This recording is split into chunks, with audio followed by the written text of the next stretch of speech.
வணக்கம். மலரட்டும் வசந்தம் என்ற இந்த நிகழ்ச்சிக்கு உங்கள் அனைவரையும் அன்போடு வரவேற்கின்றேன். தர்மம் தலை காக்கும், அது தக்க சமயத்தில் உயிர் காக்கும் என்ற கூற்றோடு இன்று நாம் நிகழ்ச்சிக்கு செல்லலாம். இன்று நாம் பாவ புண்ணியம் என்ற தலைப்பில் பார்க்க இருக்கிறோம். இதை பற்றிய விளக்கம் தருவதற்காக நம்மிடையே இணைந்துள்ளார் பிரம்மா குமாரி சகோதரி ஷோபா அவர்கள். இவர் கடந்த 25 ஆண்டு காலமாக ராஜயோக தியானத்தை பயின்றும் பயிற்றுவித்தும் வருகிறார். ஆஸ்திரேலியாவில் உள்ள சதர்ன் குயின்ஸ்லாந்து பல்கலைக்கழகத்தில் MBA பட்டம் பெற்றவர். மலேசியாவில் உள்ள தனியார் துறையில் உயர் நிர்வாகியாக பணிபுரிந்து வருகின்றார். பள்ளிகள், கல்லூரிகள், டிவி மற்றும் ரேடியோ சேனல்களில் பல ஒர்க் ஷாப், செமினார்கள், மேலும் ஆன்மீக சொற்பொழிவு நிகழ்ச்சிகளை நடத்தி கொண்டு வருகிறார். நேயர்களே, உங்கள் அனைவரின் சார்பாக அவரை அன்போடு வரவேற்கின்றேன். வணக்கம் சிஸ்டர். வணக்கம். ஓம் சாந்தி. ஓம் சாந்தி. சிஸ்டர், நாம் தெரிஞ்சோ தெரியாமலோ ஏதோ ஒரு பாவம் பண்ணிகிட்டே இருக்கோம். இதில் பாவம்னா எது, புண்ணியம்னா எது சிஸ்டர்? இதை நம்ம எப்படி தெரிஞ்சுக்கிறது? பாவ புண்ணியம். ஒரு மனிதர் இருக்காரு. அவர் நிறைய பேருக்கு நல்லது செய்கிறாரு, எல்லாருக்கும் உதவி செய்கிறாரு, எல்லாரோடையும் நல்லா பழகிறாரு, எல்லாரோடையும் அன்பாக இருக்காரு, இயற்கையெல்லாம் பாதுகாக்கிறாரு, இந்த பிராணிகளோடெல்லாம் அன்பாக இருக்காரு. ஒரு நாள் அந்த மனிதர் இறந்து விட்டார். நிறைய பேர் அவருடைய மரணத்துக்கு வந்திருக்காங்க.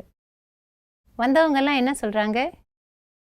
புண்ணியவான், இவ்வளோ சீக்கிரமாக போயிட்டாரு, இன்னும் கொஞ்ச காலம் இருந்திருந்தா இன்னும் 4 பேருக்கு நல்லது செஞ்சுருப்பாரு, அப்படி சொல்கிறாங்க. இன்னொரு மனிதர் இருக்காரு. எல்லாரு கூடயும் சண்டை போடுறாரு, எல்லாரு கூடயும் இந்த வெறுப்பை வளர்த்துக்கிறாரு, மிருகங்களையெல்லாம் கொடுமை பண்ணுறாரு, இயற்கையெல்லாம் சேதம் பண்ணுறாரு, உறவு முறைகளில் யாருக்கும் அவரை பிடிக்கல, அவர் இறந்துட்டார். அப்போ என்ன சொல்கிறாங்க? பாவி, போய் சேர்ந்துட்டான், பூமிக்கு பாரம் குறைஞ்சது, அப்படி சொல்கிறாங்க. இந்த மாதிரி சொல்கிறத நம்ம கேட்குறோம். ஒருத்தரை புண்ணியவான் அப்படின்னு சொல்கிறாங்க, இன்னொருத்தரை பாவி அப்படின்னு சொல்கிறாங்க. என்ன வித்தியாசம்? அவங்க செய்யக்கூடிய கர்மத்தில், அவங்க செய்த செயல்கள். நாம் ஒரு எண்ணத்தை உருவாக்குறோம், பல வார்த்தைகளை பேசுகிறோம், செயல்களில் வரோம். நம்முடைய எண்ணங்கள், வார்த்தைகள், செயல்களை பொறுத்து நமக்கு ஒரு பர்சனாலிட்டி கிடைக்குது. சில சமயங்களில் நாம் ஏதோ ஒரு தெரியாத ஊருக்கு போகிறோம், பாதை தெரியல, யார்கிட்டையாவது கேட்கணும், அந்த ஊரில் யாரும் பழக்கம் இல்லை. நம்ம யார்கிட்டையாவது கேட்கணுன்னா அந்த முகத்தை முதல்ல பார்க்குறோம். இவங்க கிட்ட கேட்கலாமா, அவங்க கிட்ட கேட்கலாமா, எந்த மாதிரி முகத்தை பார்த்தா கேட்கணும்னு தோணுது? ஒரு நல்ல சிரிச்ச முகத்தோட, கொஞ்சம் ஃப்ரெண்ட்லியான முகம். சில பேரோட முகத்தை பார்த்தா வேணாம், இவங்க கிட்ட கேட்க வேணாம், அப்படி தோணுது. என்ன காரணம்? அவங்க ஃப்ரெண்ட்லியாக இல்லை, கேட்கணும்னு தோணலை. அதுக்கு என்ன காரணம்? நாம் உருவாக்குற எண்ணங்கள் நம்முடைய முகத்தில் பிரதிபலிக்குது. இப்போ ஒரு CD பிளேயர் போடுறோம், அதில் உள்ள படத்தை டிவியில் உள்ள ஸ்க்ரீனில் பார்க்குறோம். அதே மாதிரி நம்ம ஒரு எண்ணத்தை உள்ளுக்கு போடுறோம், அந்த எண்ணம் எப்படிப்பட்டது, அதன் பிரதிபலிப்பு எங்கே தெரியுது? முகத்தில் தெரியும். முகத்தில் தெரியுது. அகத்தின் அழகு முகத்தில் தெரியும். இதை வச்சு தான் நமக்கு ஒரு பர்சனாலிட்டி கிடைக்குது. சில பேரை பார்க்கும்போது இவங்களோட பேசலாம், இவங்க கிட்ட கேட்கலாம், இவங்க கிட்ட ஆலோசனை கேட்கலாம், அப்படி தோணுது. சில பேரை பார்க்கும்போது வேணாம், இவங்க கிட்ட கேட்க வேணாம், அப்படி தோணுது. இந்த அடிப்படையில் நம்முடைய இந்த எண்ணங்கள் எல்லாம் நமக்குள்ள இருந்து வெளிப்படுது.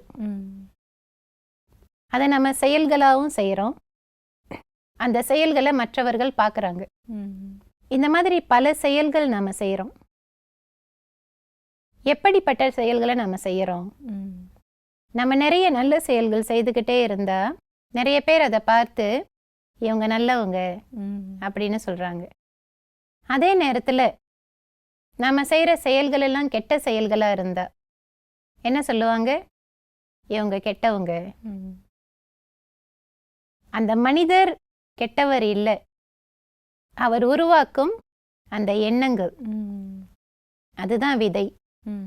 இந்த பாவம் புண்ணியம் அப்படின்னு சொல்லப்படுறது நாம செய்யும் செயல்களை பொறுத்து இருக்கு.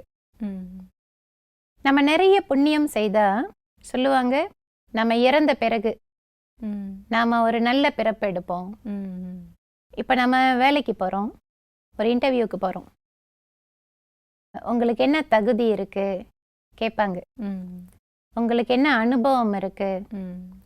தகுதியின் அடிப்படையில், அனுபவங்களின் அடிப்படையில் அந்த வேலைக்கு நான் தேர்வு ஆவேனா இல்லையா அதை பொறுத்து இருக்கு. இப்போ நான் இறந்துட்டேன், நான் இறந்த பிறகு இன்னொரு உடலை எடுக்க போறேன். நான் எந்த மாதிரி குடும்பத்துல போய் பிறக்க போறேன்? அதுக்கு என்ன தகுதிகள் வேணும்? நான் நிறைய பணம் காசு வச்சிருந்தா அடுத்த பிறப்பு நல்ல பிறப்பா இருக்குமா? இருக்காது. ஆக அடுத்த பிறவிக்கான தகுதி என்ன?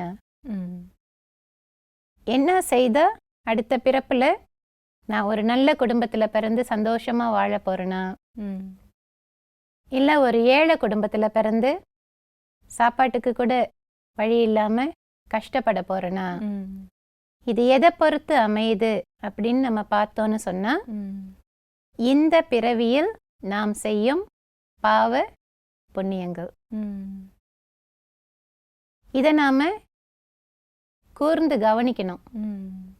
நாம சாதாரணமா மற்றவங்கள சொல்லிடுறோம், அவர் நல்லவர் போயிட்டாரு, இவர் கெட்டவர், அவர் போனனால பூமிக்கு பாரம் குறைஞ்சது, இப்படின்னு வெளியில பார்த்து சொல்றது சுலபமா இருக்கு.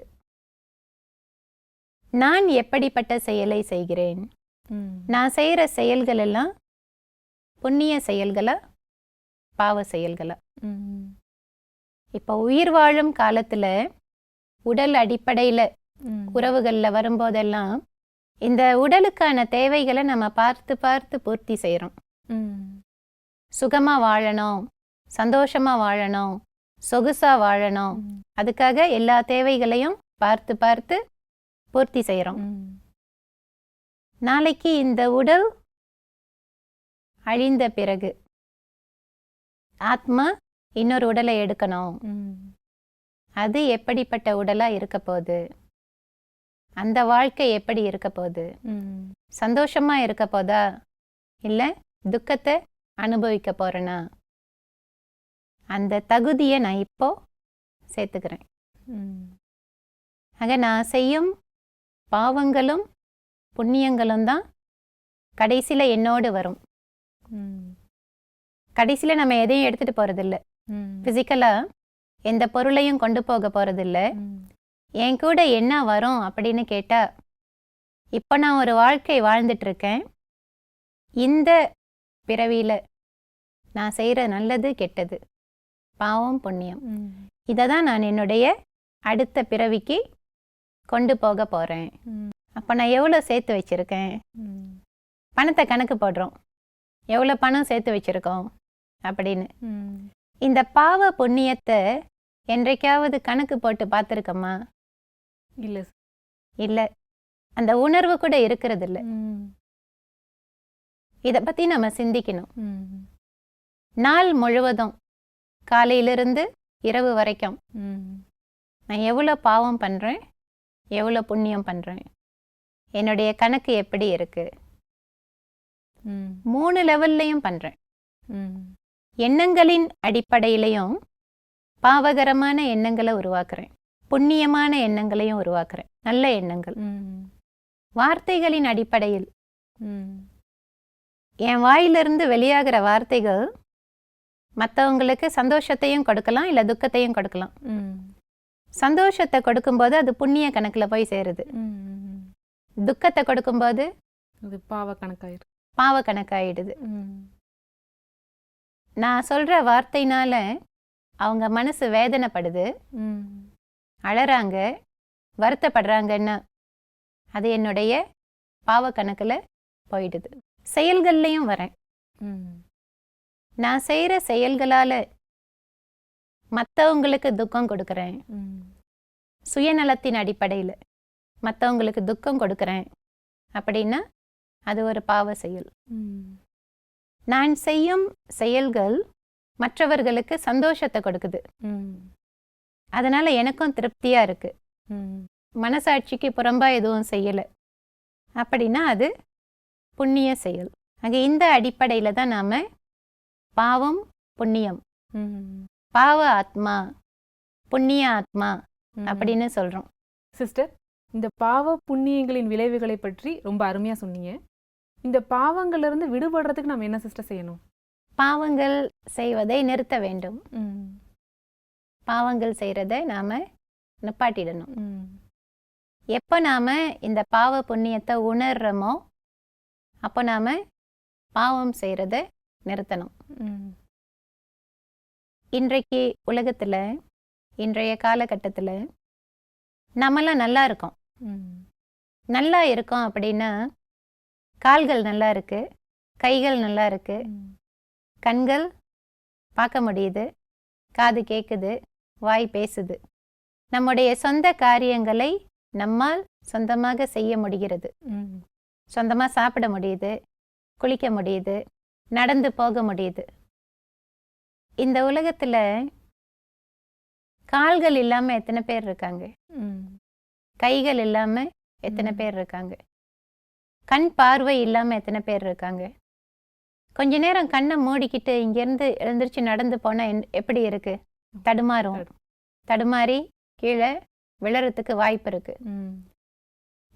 கண்கள்ல பார்வையே இல்லாம, காட்சியே இல்லாம எத்தனை பேர் வாழ்ந்துட்டு இருக்காங்க. சில பேருக்கு கால்கள் இருக்காது, அந்த கால்கள் செய்யற வேலையை கூட கைகளால செய்வாங்க. சில பேருக்கு காது கூட கேட்காது, வாய் பேசாது.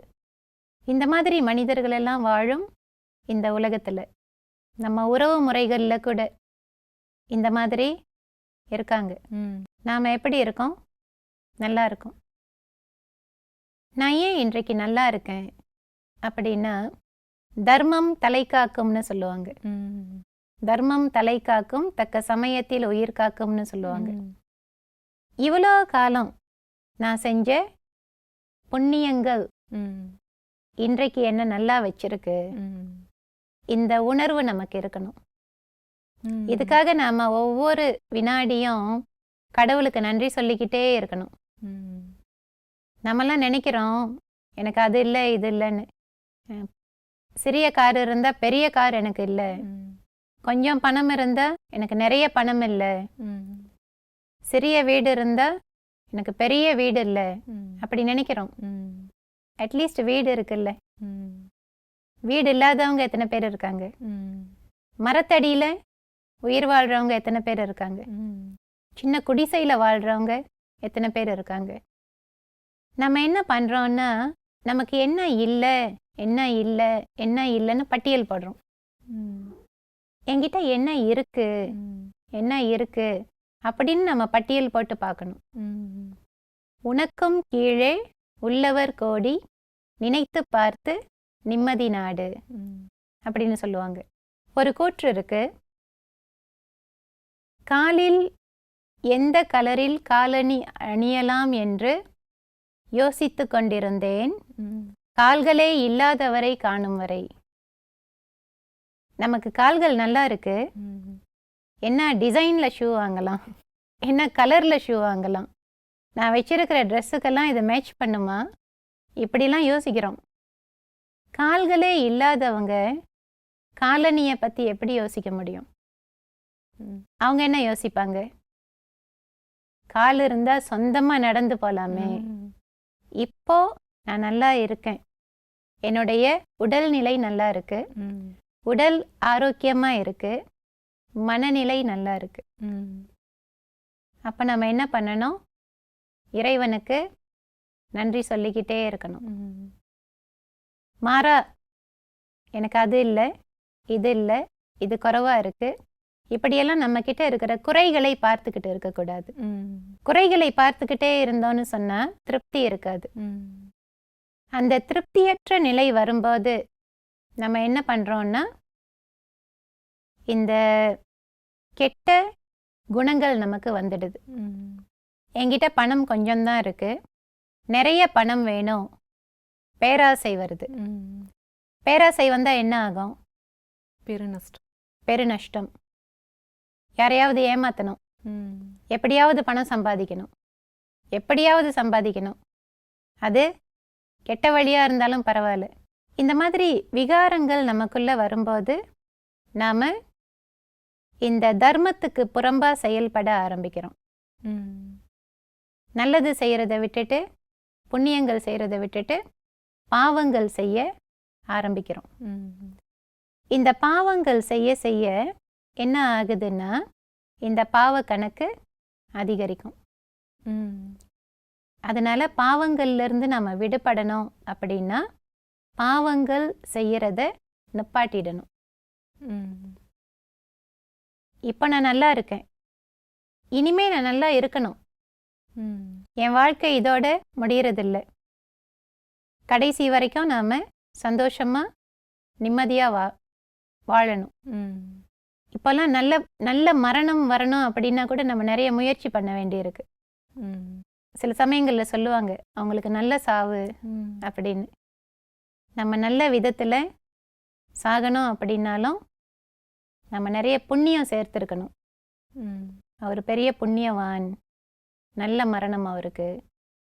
சில பேர்கிட்ட சொல்லுவாங்க அவர் அகால மரணம் அடைந்தார், ரொம்ப கஷ்டப்பட்டு இறந்து போனாரு. ஆக நான் இப்போ சேர்க்கிற இந்த புண்ணியம் எதிர்காலத்துல என்ன நல்லா வச்சிருக்கும். இன்றைக்கு நான் நல்லா இருக்கேன்னா இது வரைக்கும் நான் செய்த புண்ணியங்கள். இனிமே நான் நல்லா இருக்கணும்னா இனியும் நான் புண்ணியங்களை சேர்த்து கொண்டே போக வேண்டும். எப்படி சேர்க்கிறது? நாம செய்யும் செயல்கள் எப்படி இருக்குன்னு பார்க்கணும். யாருக்காவது நாம கஷ்டம் கொடுக்குறோமா, மன கஷ்டம் கொடுக்குறோமா, துன்பம் கொடுக்குறோமா, மனிதர்களுக்கு துன்பம் கொடுக்குறோமா, மற்ற பிராணிகளுக்கு துன்பம் கொடுக்குறோமா, இயற்கைக்கு சேதம் விளைவிக்கிறோமா? சில சமயங்கள்ல இயற்கை பேரிடர்கள் வருது, சில பேர் இறந்து போயிடுறாங்க. என்ன காரணம்னு நம்ம யோசிச்சு பார்க்கணும். ஆக நான் என்னுடைய கணக்கு எப்படி இருக்குன்னு சோதிச்சு பார்க்கணும். வாயில்லாத ஜீவராசிகளுக்கு நம்ம ஏதாவது கெடுதல் செய்கிறோமா? அந்த வாயில்லாத ஜீவராசிகளும் உயிர்கள் தான். சில சமயம் நாம் நினைப்போம் பரவாயில்ல, மிருகங்கள் தானே, என்ன வேணாலும் பண்ணலாம், அடிக்கலாம், துன்புறுத்தலாம், வெட்டலாம், கொல்லலாம், சாப்பிடலாம், என்ன வேணாலும் செய்யலாம். ஆனால் அதுக்கும் உயிர் இருக்குல்ல, அதுவும் உயிர்களாக குடும்பமாக தானே வாழுது. ஆக இந்த மாதிரி நம்ம யாருக்கும் தீங்கு செய்யாம முடிஞ்ச வரைக்கும் நல்லது செய்யணும். நல்லது செய்ய முடியலனாலும் கெட்டது செய்யாம இருக்கணும். ஸோ இப்படி இப்போ நாம செய்கிற அந்த நல்ல காரியங்கள், புண்ணிய காரியங்கள் எதிர்காலத்தில் நம்மளை நல்லா வச்சிருக்கோம். அதுக்கு உத்தரவாதம் இருக்கு. அதுக்கு ப்ரூஃப் என்னன்னா இப்போ நம்முடைய வாழ்க்கை. இன்றைக்கு எனக்கு தேவையான எல்லாம் தேவைக்கு ஏற்ப இருக்கு அப்படின்னா அதில் திருப்தி அடைந்து சந்தோஷம் அடைந்து இறைவனுக்கு நன்றி சொல்லிட்டு முடிஞ்ச வரைக்கும் புண்ணிய காரியங்களை செய்துக்கிட்டே போகணும். பாவ காரியங்கள் செய்கிறத நிறுத்திடணும். சிஸ்டர், புண்ணிய காரியங்களை செய்து புண்ணியத்தை சேர்க்கணும்னு சொன்னீங்க. இப்போ இந்த பாவ புண்ணியங்கள் எல்லாம் நம்ம எங்கே சிஸ்டர் சேர்த்து வைக்கிறோம்? பணத்தை எங்கே சேர்த்து வைக்கிறோம்? வங்கியில். பணத்தை வங்கியில் சேர்த்து வைக்கிறோம். அந்த கணக்கு நமக்கு தெரியுது. இந்த பாவ புண்ணியங்கள் எங்கே சேர்த்து வைக்கிறோம்? ஆத்மாக்குள்ள. ஆத்மாக்குள்ள சேர்த்து வைக்கிறோம். ஆத்மாக்குள் 3 பாகங்கள் இருக்கு: மனம், புத்தி, சமஸ்காரம். பதிவுகள். இந்த பதிவுகள் எல்லாம் ஆத்மாக்குள்ள தான் இருக்கு. நாம செய்யும் பாவங்கள் புண்ணியங்கள் அங்கதான் சேர்க்கப்படுது. நாம ஒரு புண்ணியம் செய்தோம் அப்படின்னா நாம செய்த அந்த புண்ணிய காரியம் ஆத்மாக்குள்ள உள்ள அந்த சமஸ்காரத்துல பதிவாகிடுது. அதே மாதிரி நம்ம ஒரு பாவம் பண்றோம், அந்த பாவ காரியமும் பதிவாகுது. எதை அதிகமா பதிவு பண்ணிக்கிட்டு இருக்கோம், இதை நாம கவனிக்கணும். நாம உருவாக்குற எண்ணங்களும் பதிவாகுது, நாம பேசுற வார்த்தைகளும் பதிவாகுது, நாம செய்யற செயல்களும் பதிவாகுது. இப்போ நம்ம என்ன செஞ்சாலும் ஆத்மாக்குள்ள பதிஞ்சிட்டே இருக்குமா சிஸ்டர்? அது ரெக்கார்ட் பண்ணிக்கிட்டே இருக்கு. இப்போ நம்ம ஒரு ஷோவை ரெக்கார்ட் பண்றோம், நம்முடைய எல்லா அங்க அசைவுகளையும் கேமரா என்ன பண்ணுது? ரெக்கார்ட் பண்ணிட்டே இருக்கு. ரெக்கார்ட் பண்ணிக்கிட்டே இருக்கு. எதையாவது விடுதா? இல்ல இல்ல. ஒரு சின்ன அசைவு இருந்தாலும் ரெக்கார்ட் பண்ணுது, முடி களைஞ்சிருந்தாலும் ரெக்கார்ட் பண்ணுது. அதையெல்லாம் போட்டு பார்க்கும்போது நமக்கு நல்லா தெரியுது. அதை திருத்திக்கலாம், மாத்திக்கலாம், எடிட் பண்ணி எடுத்துடலாம். ஆனா இந்த ஆத்மாக்குள்ள ஆகிக்கிட்டு இருக்கிற இந்த ரெக்கார்டு இருக்கு இல்லைங்களா, அதை மாற்ற முடியாது. இந்த ஆத்மாக்குள்ள இந்த சமஸ்காரத்துல இந்த பதிவுகள் நடந்துகிட்டு இருக்கு. இதை மாற்ற முடியாது, டிலீட் பண்ண முடியாது, எடிட் பண்ணவும் முடியாது. ஒன்ஸ் செஞ்சதுதான், செஞ்சதுதான். அந்த பதிவு அங்கேயே தான் இருக்கும். அது நல்ல பதிவா இருந்தா நாம திரும்ப திரும்ப நல்லது செய்வோம். கெட்டதை பதிவு பண்றோம்னா திரும்ப திரும்ப கெட்டதை பதிவு பண்ணிக்கிட்டு இருப்போம். அதனாலதான் நம்ம பகுத்தறியணும் அப்படின்னு சொல்லப்படுது. எண்ணமா இருந்தாலும் வார்த்தையா இருந்தாலும் செயலா இருந்தாலும் பகுத்தறியணும். இது எந்த கணக்குல போய் சேரப்போகுது? நீங்க ஃபைனான்ஸ் கம்பெனில வேலை செஞ்சா உங்களுக்கு தெரியும், வரவு எது செலவு எது, இந்த கணக்கு எங்க போய் சேரும், அத கணக்கு பார்க்குறோம். அதே மாதிரி என்னுடைய ஆத்மாவுக்குள்ள இந்த பாவ புண்ணிய பதிவுகள் நடந்துகிட்டே இருக்கு. எவ்வளவு நேரம் நடக்குது? 24 மணி நேரமும் நடந்துகிட்டே இருக்கு. இதை நான் கவனிக்கிறேனா? இந்த பதிவுகள் எப்படி இருக்கு? நிறைய பாவத்தை சேர்த்து வச்சிருக்கனா, நிறைய புண்ணியத்தை சேர்த்து வச்சிருக்கனா? இந்த கணக்கை நம்ம கவனிக்கணும். கவனிக்காம விட்டுட்டோம்னா என்ன ஆகும்? நம்முடைய வாழ்க்கையில சந்தோஷம் இருக்காது. நிறைய பாவங்கள் பண்ணா எப்படி சந்தோஷமா இருக்க முடியும்? நம்ம சந்தோஷமா இருக்கோம், திருப்தியா இருக்கோம், மன நிறைவா இருக்கோம், யாரும் நம்மள குறை சொல்லல, எல்லாரும் நம்மளோட திருப்தியா இருக்காங்க. யாருக்கும் நாம தெரிஞ்சு கெடுதல் செய்யல, மனசாட்சிக்கு விரோதமா நம்ம எந்த காரியங்களையும் செய்யல, முடிஞ்ச வரைக்கும் மற்றவங்களுக்கு நல்லது பண்றோம் அப்படின்னா அந்த உணர்வுகள் நல்லா இருக்கும். என்னுடைய உணர்வுகளே சொல்லும், நான் செய்யறது சரியா தப்பா, நான் பாவம் பண்றேனா இல்லை புண்ணியம் செய்யறேனா அப்படின்னு. ஆக இந்த ஆத்மாக்குள்ள பதியும் இந்த பாவ புண்ணிய கணக்கை நம்ம ஒவ்வொரு நாளும் சோதிச்சு பார்க்கணும். சிஸ்டர், பாவம் செய்வதால் ஏற்படும் விளைவுகளை பற்றியும் புண்ணியம் செய்வதால் ஏற்படும் நன்மைகளை பற்றியும் மிக அழகாக எடுத்து கூறினீர்கள். இந்த நிகழ்ச்சிக்கு வந்து கலந்து கொண்டதற்கு மிக்க நன்றி. வணக்கம். நன்றி, வணக்கம். என்ன நேயர்களே, நிகழ்ச்சியை பார்த்தீங்களா? நாம் செய்யக்கூடிய புண்ணிய காரியங்களே நம்மோடு இறுதி வரை கூட வரும் என்பதை பற்றி தெரிந்து கொண்டோம். ஆகவே பாவ காரியங்கள் செய்வதை நிறுத்திவிட்டு புண்ணிய செயல்களை கணக்கு பார்க்காமல் செய்து கொண்டே இருக்க வேண்டும் என்பதை பற்றியும் தெரிந்து கொண்டோம். இந்த நிகழ்ச்சி இதோடு நிறைவு பெறுகிறது. மீண்டும் மற்றொரு நிகழ்ச்சியில் உங்களை சந்திக்கும் வரை நன்றி கூறி விடைபெறுகிறேன். நன்றி, வணக்கம். மலரட்டும் மலரட்டும் வசந்தம், மனதில் மலரட்டும் வசந்தம், மலரட்டும் மலரட்டும் வசந்தம்.